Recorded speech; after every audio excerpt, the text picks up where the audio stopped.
Cooking มีเมนูมาให้น้องๆฝึกการทำอาหารกันอีกแล้วค่ะไปดูวิธีทำเมนูนี้พร้อมๆกันเลยข้าวเหนียวหน้าแฮมทอดค่ะ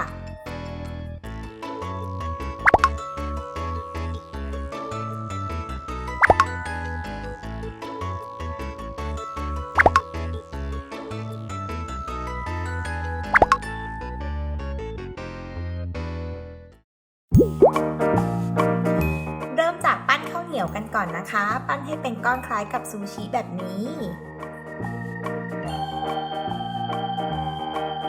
แล้วก็นำแฮมที่หั่นเป็นชิ้นมาวางบนข้าวเหนียวค่ะนำสาหร่ายมาคาดตรงกลางนะคะให้แฮมกับข้าวเหนียวติดกัน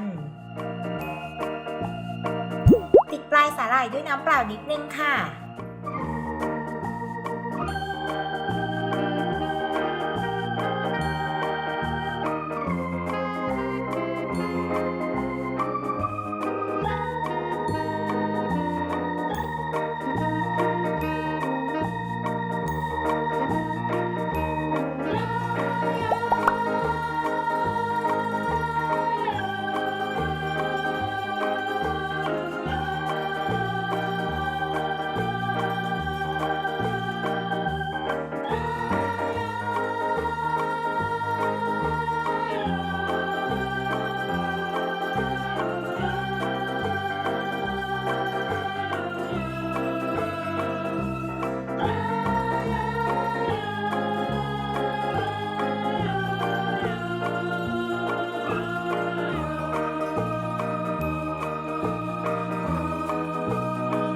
เสร็จแล้วก็นำไปทอดในน้ำมันได้เลย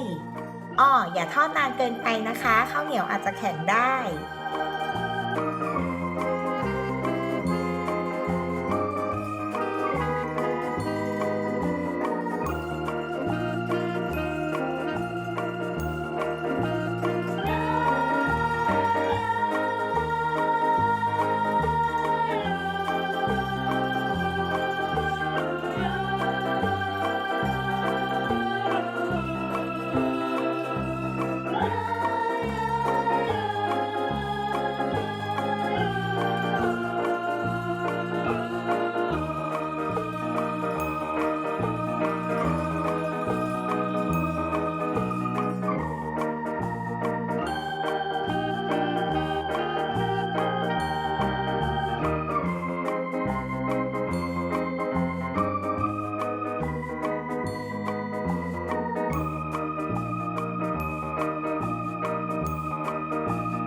พอเราทอดจนแฮมเปลี่ยนเป็นสีประมาณนี้นะคะก็ตักขึ้นพักไว้ให้เสด็จน้ำมันแล้วก็พร้อมเสิร์ฟแล้วล่ะค่ะ